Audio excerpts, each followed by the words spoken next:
ആദ്യമായി ഇത്തരമൊരു ഗംഭീരമായ പ്രതിഷേധ സംഗമം ഇവിടെ സംഘടിപ്പിക്കാൻ മുന്നോട്ട് വന്ന പ്രിയപ്പെട്ട സംഘാടകരെ ഹൃദയത്തോട് ചേർത്ത് വെച്ച് അഭിനന്ദിക്കാൻ ഞാൻ ഈ അവസരം ഉപയോഗപ്പെടുത്തുകയാണ്. വളരെ മാതൃകാപരമായ ഒരു പ്രവർത്തനമാണ്. ഇന്ത്യ രാജ്യത്ത് പുതുതായിട്ട് നിലവിൽ വന്ന വഖഫ് അമെൻമെന്റ് ആക്ടിനെതിരെ നമ്മുടെ പ്രതിഷേധ രേഖപ്പെടുത്താൻ വേണ്ടിയുള്ള ഒരു വലിയ പരിപാടിയാണ്. പ്രതിഷേധിക്കുന്നിടത്ത് ഒരല്പം വെയിൽ കൊള്ളാൻ പോലും നമ്മൾക്ക് കഴിഞ്ഞില്ല എങ്കിൽ രാജ്യത്ത് നമ്മളെ സ്ഥിതി കുറച്ച് പ്രയാസമാണ് എന്ന് ആമുഖമായിട്ട് ഞാൻ പറയാൻ ആഗ്രഹിക്കുകയാണ്. കാരണം ഈ ഞാൻ നിൽക്കുന്നതിന്റെ ഇടതുഭാഗത്ത് നിൽക്കുന്ന ആളുകളെല്ലാം സദസ്സിലേക്ക് കൂടി കയറി നിൽക്കുകയാണെങ്കിൽ ഈ പ്രതിഷേധ സംഗമം ഒന്നുകൂടി ഭംഗിയാകുമെന്ന് ഇവിടെ നിന്ന് നോക്കുമ്പോൾ കൃത്യമായിട്ട് മനസ്സിലാക്കാൻ വേണ്ടി പറ്റുന്നുണ്ട്. അപ്പൊ ഇച്ചിരി വെയിൽ കൊണ്ടാലും കുഴപ്പമില്ല. രാജ്യത്തെ ന്യൂനപക്ഷങ്ങളുടെ അവകാശങ്ങൾക്ക് വേണ്ടി വെയിൽ കൊള്ളാൻ ഞങ്ങൾ തയ്യാറാണ് എന്ന് ഉറക്കെ വിളിച്ചു പറയേണ്ട ഒരു നേരത്താണ് നമ്മൾ നിലകൊള്ളുന്നത് എന്ന് ഞാൻ ഈ അവസരത്തിൽ സൂചിപ്പിക്കാൻ ആഗ്രഹിക്കുകയാണ്. വെയിൽ കൊള്ളാനും മഴ കൊള്ളാനും തയ്യാറാകുന്ന ഒരു ജനതയായിട്ട് നമ്മൾ പരിവർത്തിക്കപ്പെടുമ്പോ മാത്രമേ കയ്യിൽ നിന്ന് നഷ്ടപ്പെട്ടു പോയ അവകാശങ്ങളെ അതേ വീര്യത്തോടു കൂടെ തിരിച്ചു പിടിക്കാൻ നമ്മൾക്ക് സാധ്യമാകൂ എന്ന് എന്റെ പ്രിയപ്പെട്ട സമുദായത്തോട് ഈ അവസരത്തിൽ ഞാൻ ഓർമ്മപ്പെടുത്താൻ ആഗ്രഹിക്കുകയാണ്. ഒന്നിച്ചു നിൽക്കലല്ലാതെ ചേർന്ന് നിൽക്കലല്ലാതെ മറ്റൊരു വഴിയും നമ്മുടെ മുമ്പിൽ ഇല്ല എന്നുകൂടി ഈ അവസരത്തിൽ ഞാൻ ഓർമ്മപ്പെടുത്തുകയാണ്. ഈ പരിപാടിയിലേക്ക് ക്ഷണിച്ചപ്പോ ആരൊക്കെ പങ്കെടുക്കുന്നു എന്നതിനപ്പുറം പരിപാടിയുടെ പ്രമേയം മാത്രം നോക്കിക്കൊണ്ട് സന്തോഷപൂർവ്വം ഈ പരിപാടി ഏറ്റെടുക്കാനുള്ള ഒരു കാരണം എന്തെന്ന് ചോദിച്ചാൽ രാജ്യത്തെ പ്രബല ന്യൂനപക്ഷത്തിന്റെ അവകാശങ്ങൾക്ക് നേരെ ഫാസിസ്റ്റ് കൈകടത്തലുകൾ ഉണ്ടാകുമ്പോ പ്രതിഷേധത്തിന്റെ ഒരു ചെറിയ ശബ്ദമെങ്കിലും രാജ്യത്തിന്റെ ഏത് മുക്കിലും മൂലയിലും ഉയർന്നു വരുമ്പോ ആ ശബ്ദത്തോടൊപ്പം ചേർന്ന് നിൽക്കേണ്ടത് ഈ രാജ്യത്തെ പൗരന്റെ ധർമ്മമാണെന്ന ഉറച്ച ഭരണഘടനാ ബോധ്യമുള്ളത് കൊണ്ടാണ്. ഞാനൊരു വലിയ പ്രസംഗത്തിലേക്ക് കടക്കുന്നില്ല. 10 മിനിറ്റ് സമയമാണ് എനിക്ക് അനുവദിക്കപ്പെട്ടിരിക്കുന്നത്. ഇന്ത്യ രാജ്യത്തിന്റെ ഭരണഘടന ഉയർത്തിപ്പിടിക്കുന്ന ഉന്നതമായ മൂല്യങ്ങളുടെ നഗ്നമായ ലംഘനമാണ് ഈ കഴിഞ്ഞ ആഴ്ച ഇന്ത്യയുടെ പാർലമെന്റിനകത്ത് നമ്മൾ കണ്ടത്. ഇന്ത്യയുടെ ഭരണഘടനയുടെ ആർട്ടിക്കിൾ 26 26 വകുപ്പിൽ പറയുന്ന freedom to manage religious affairs, മതപരമായ കാര്യങ്ങൾ നിയന്ത്രിക്കാൻ, മതപരമായ സ്ഥാപനങ്ങൾ നടത്തിക്കൊണ്ടു പോകാൻ ഇതിന് അതത് മതവിഭാഗങ്ങൾക്ക് ഇന്ത്യയുടെ ഭരണഘടന നൽകുന്ന പ്രത്യേകമായ അവകാശങ്ങളുണ്ട്. ആ അവകാശങ്ങളിൽ വളരെ പ്രധാനപ്പെട്ടത് every religious denomination or any section thereof shall be the right to establish and maintain institutions for religious and charitable purposes. എന്താ ഈ പറയുന്നത്? അർത്ഥം പറഞ്ഞ് സമയം കളയാൻ ഞാൻ ആഗ്രഹിക്കുന്നില്ല. മതപരമായ ആവശ്യങ്ങൾക്ക് വേണ്ടി അവരവരുടെ സ്ഥാപനങ്ങൾ ഉണ്ടാക്കാനും സംരക്ഷിക്കാനും രാജ്യത്ത് നരേന്ദ്രമോദി തരുന്ന ഔദാര്യമല്ല, 70 വർഷങ്ങൾക്കപ്പുറം രാജ്യത്തിന്റെ ഭരണഘടന എഴുതി വെച്ച പൂർവ്വപിതാക്കള് അന്തസ്സോടുകൂടെ രേഖപ്പെടുത്തി വെച്ചതാണ്. ഈ അവകാശങ്ങളെ അർദ്ധരാത്രി വരെ പാർലമെന്റിനകത്ത് നിങ്ങൾ ചൂടപ്പം പോലെ നിയമങ്ങൾ വാർത്തുണ്ടാക്കിയാൽ തകർത്ത് കളയാമെന്നത് വ്യാമോഹം മാത്രമാണ് എന്ന് സൂചിപ്പിക്കാൻ ഞാൻ ആഗ്രഹിക്കുകയാണ്. To manage its own affairs in matters of religion, to own and acquire, എത്ര കൃത്യമാണ്, movable and immovable property, to administer such property in accordance with the law. നിയമപ്രകാരമായി ആ തരത്തിലുള്ള എല്ലാ സംവിധാനങ്ങളും സംരക്ഷിക്കാൻ രാജ്യത്തെ ന്യൂനപക്ഷങ്ങൾക്ക് നല്ല എല്ലാ വിഭാഗങ്ങൾക്കും അവകാശമുണ്ട്.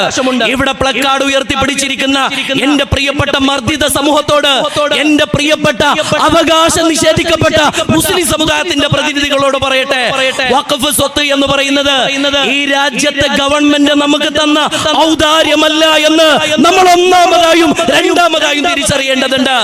അവകാശമാണ് പ്രിയപ്പെട്ടവരെ.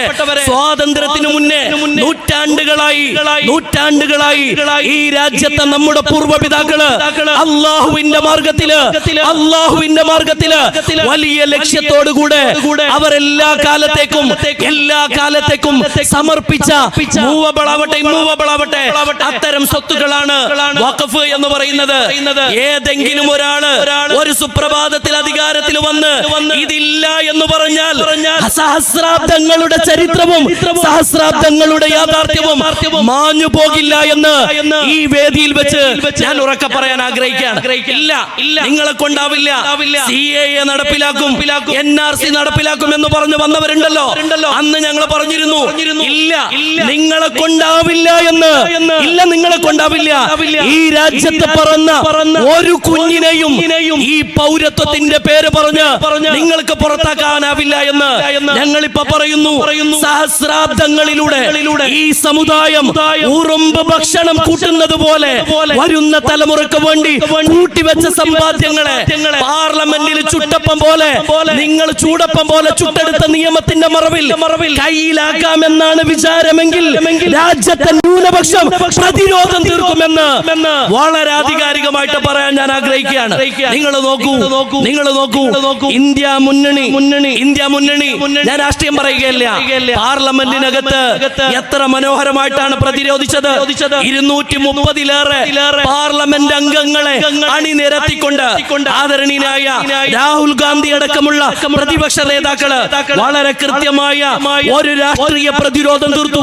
ആ രാഷ്ട്രീയ പ്രതിരോധത്തിന്റെ മുമ്പിൽ ഫാസിസ്റ്റ് ഗവൺമെന്റ് പലപ്പോഴും കീഴടങ്ങേണ്ടി വന്നു. 12-16 മണിക്കൂർ ചർച്ച നടന്നു.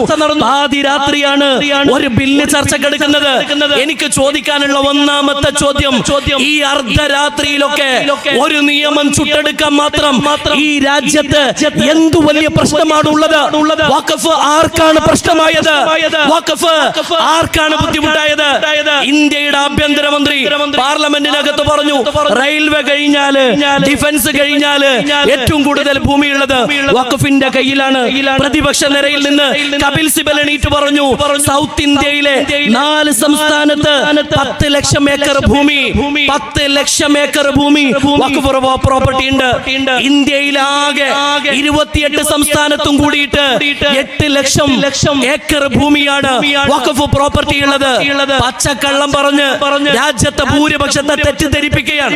പച്ചക്കള്ളം പറഞ്ഞിട്ട് എന്താണ് ഈ വഖഫ്? ഇവിടെ എന്താ സംഭവിച്ചത്? ഓരോന്നും എടുത്തു പറയാൻ സമയമില്ല.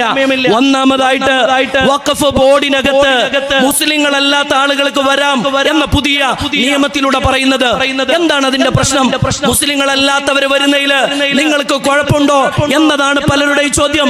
ഒന്നാമത്തെ മറുപടി, ഈ വഖഫ് എന്ന് പറയുന്നത് ഗവൺമെന്റ് ഞങ്ങൾക്ക് തന്ന ആനുകൂല്യമല്ല.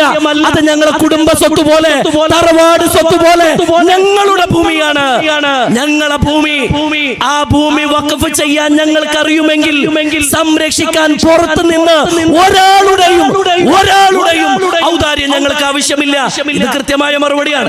എന്റെ പ്രോപ്പർട്ടി സംരക്ഷിക്കാൻ എന്തിനാണോ പുറത്തു നിന്നൊരു സംരക്ഷകന്റെ ആവശ്യം? നിങ്ങൾ ഈ സമുദായത്തെ സംരക്ഷിച്ചത് ഗുജറാത്തിൽ ഞങ്ങൾ കണ്ടിട്ടുണ്ട്. നിങ്ങൾ ഈ സമുദായത്തെ സംരക്ഷിച്ചത് UP-യിൽ ഞങ്ങൾ കണ്ടുകൊണ്ടിരിക്കുകയാണ്. ആ സംരക്ഷണം വല്ലാതെ അങ്ങോട്ട് നീണ്ടുപോയാൽ മർദ്ദിതന്റെ പ്രാർത്ഥനയും മർദ്ദിതന്റെ പ്രതിരോധവും രാജ്യത്തുണ്ടാക്കുന്ന പ്രകമ്പനം അപകടകരമായിരിക്കുമെന്ന് മാത്രമേ സൂചിപ്പിക്കുന്നുള്ളൂ. സംഘപരിവാർ ആഗ്രഹിക്കുന്നത് അതാണ്. പ്രകോപിപ്പിച്ചുകൊണ്ട് അവരെ തെരുവിലിറക്കണമെന്നത്. ഈ ഒരു വിഷയത്തില് വളരെ കൃത്യമായി വിവേകപൂർണമായിട്ട് നമ്മൾ പെരുമാറുന്നതും അതുകൊണ്ട് തന്നെയാണ്. കരുതലോടെ, ജാഗ്രതയോടെ. നിങ്ങൾ നോക്കൂ, UPA ഗവൺമെന്റ് ഇവിടെ ഉണ്ടായിരുന്നു. UPA ഗവൺമെന്റ് മൻമോഹൻ സിംഗ് രാജ്യം ഭരിച്ചു. അയാൾ നിയമങ്ങൾ കൊണ്ടുവന്നു. റൈറ്റ് ടു ഇൻഫർമേഷൻ വിവരങ്ങൾ തേടാൻ വിവരങ്ങൾ അറിയാനുള്ള ഒരു നിയമം കൊണ്ടുവന്നു. റൈറ്റ് ടു എഡ്യൂക്കേഷൻ, ഭക്ഷ്യ നിയമം നടപ്പിലാക്കിയത് മൻമോഹൻ സിംഗ് ആണ്. എത്ര മനോഹരമായ ലെജിസ്ലേഷൻസ് ആണ്. അതിനുശേഷം ഒരാൾ ഭരിക്കാൻ തുടങ്ങി. എന്താ നിയമം? ഒന്ന് മുത്തലാഖ് നിയമം. എന്താ മുത്തലാഖ് പറയുന്നത്? മുത്തലാഖ് ചൊല്ലിയ ആളെ കൊണ്ടുപോയിട്ട് ജയിലിലിടണം. എന്നിട്ടോ അവന് തന്നെ ഭാര്യക്ക് ചെലവിന് കൊടുക്കണം. ജയിലിൽ കിടക്കുന്ന മനുഷ്യൻ എങ്ങനെയാ ഭാര്യക്ക് ചെലവിന് കൊടുക്കുക എന്ന് തിരിച്ചു ചോദിക്കാനുള്ള വിവേകം രാജ്യത്തെ ജുഡീഷ്യറിക്ക് ഉണ്ടാകുമെന്ന് ന്യായമായിട്ട് ഞങ്ങൾ ആഗ്രഹിച്ചതാണ്. ഇല്ലാതെ പോയതിൽ ഞങ്ങൾ പരിതപിക്കുന്നു. മുത്തലാഖ് നിയമം പറയാൻ സമയമില്ല, പറയേണ്ട വിഷയമാണ്. ആ നിയമത്തിന്റെ ഏറ്റവും വലിയ വൈരുദ്ധ്യം അതാണ്. ത്വലാഖ് ചെല്ലിയവനെ കൊണ്ടുപോയിട്ട് ജയിലിലിടണം. എന്നിട്ടോ ത്വലാഖ് ചെല്ലപ്പെട്ട പെണ്ണിന് അവന് ചെലവ് കൊടുക്കണം. ജയിലിൽ കിടക്കുന്ന ഒരാള് എങ്ങനെയാണ് ചെലവിന് കൊടുക്കുക? പിന്നെ കൊണ്ടുവന്ന നിയമം എന്താ? CAA, NRC. രാജ്യത്ത് ഒരുപാട് രേഖകൾ ചോദിച്ച് വലിയൊരു വിഭാഗത്തെ പുറത്താക്കാൻ വേണ്ടി നിയമം കൊണ്ടുവന്നു. അതുപോലെ പുറത്തുനിന്ന് വരുന്നവരെ മതം നോക്കിയിട്ട് പൗരത്വം കൊടുക്കാനും എന്തായി? എന്നിട്ട് തടിമെടുക്ക് കൊണ്ട് ഇതൊക്കെ നടപ്പിലാക്കാമെന്നാണ് രാജ്യം ഭരിക്കുന്നവർ കരുതുന്നതെങ്കിൽ നിങ്ങളെക്കാളും വലിയ മൂത്താപ്പമാര് വന്നപ്പോ വക്കടാവടി എന്ന് പറഞ്ഞ് നെഞ്ചു വിരിച്ച് കാണിച്ചവന്റെ പിന്തലമുറയോട് ഇല്ല നിങ്ങളെ കാവിക്കളസം കണ്ടിട്ട് പേടിക്കുന്ന ജനുസല്ല ഇത് എന്ന് വളരെ കൃത്യമായിട്ട് പറയാൻ ഞാൻ ആഗ്രഹിക്കുകയാണ്. ഈ നിയമത്തിനകത്ത് നിയമപരമായ കുറെ പ്രശ്നങ്ങളുണ്ട്, വൈരുദ്ധ്യങ്ങളുണ്ട്. ഒന്ന്, മുസ്ലിങ്ങളല്ലാത്ത ആളുകള് വഖഫ് ബോർഡിൽ വരും. നമ്മളതിനെ വർഗീയമായിട്ടല്ല കാണുന്നത്.